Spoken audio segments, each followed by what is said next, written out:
Hi ladies and gentlemen, so this is a sample of how you can take fabric and draw your fabric's wrinkles onto the background behind your gemstones. So first thing that you're going to need is to have your gemstones complete. And for the fabric, you can either go to your closet, grab an old t-shirt, or you can go onto Google and look up wrinkled fabric backgrounds. I have actual fabric right here.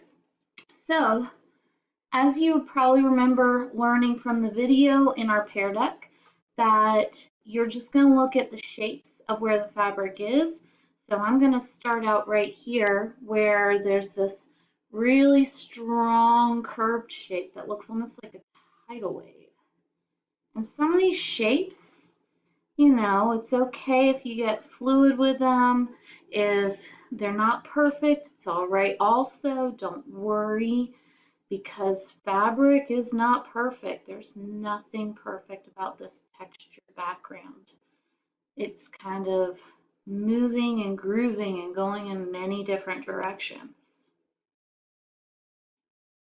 So I'm going to kind of bring up a peak right here. I'll bring in another little peak.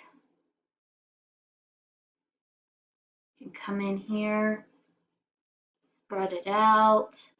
I can do a little movement here.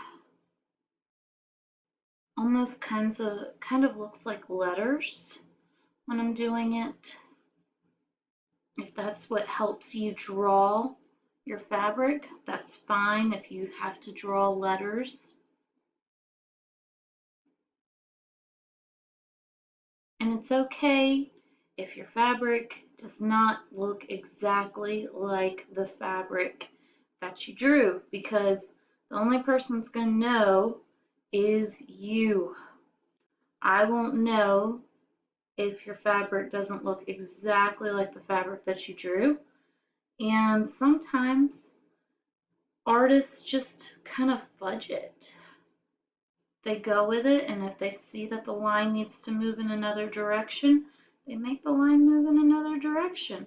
And there's nothing wrong with that.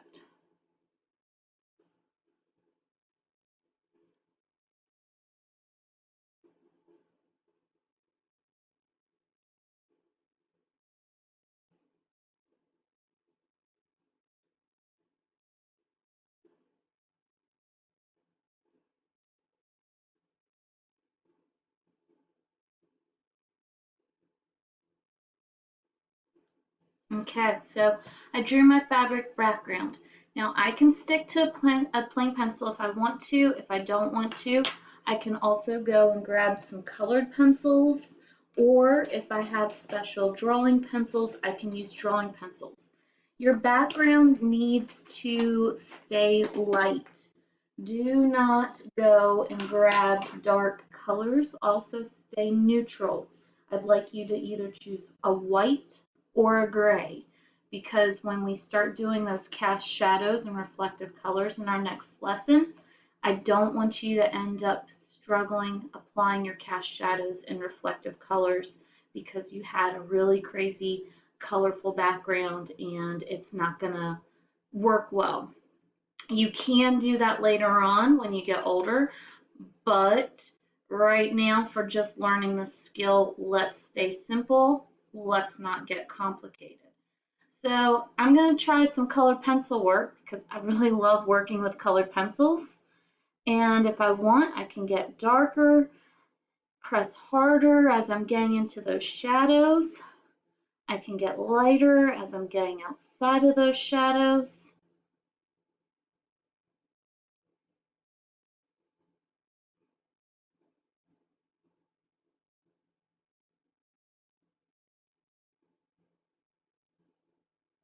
I don't want to get too dark, but I do recognize that the darkness of those shadows is what makes that fabric feel like it's folding and it's moving and it's flowing. It gives the implied texture to the fabric.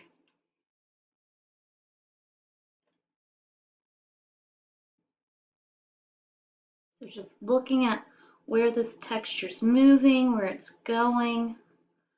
I can go in there, place them in. I can even take some cool grays. There's warm grays, there's cool grays. Grays come in varieties, and I can place some cool grays in there to make it look like there's a little bit of a blue tint to my fabric, making my fabric look fresh and clean and not dingy. If you've ever noticed fabrics that are a little worn and pre-loved, they have kind of a warm gray feel to the wrinkles, something that's brand new and fresh, just bought from the store. It's going to have that cool look to it. It's going to feel very light and airy.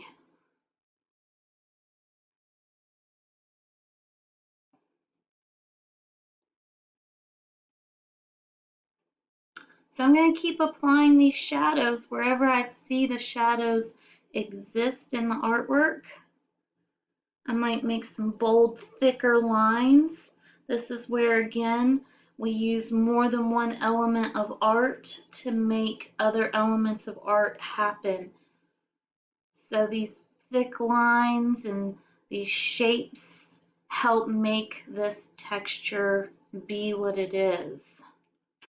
And I will complete this entire piece with the fabric background, so that way my gemstones look like they're sitting on top of fabric in a showroom. If you have any questions, please be sure to ask. I will be more than happy to help you.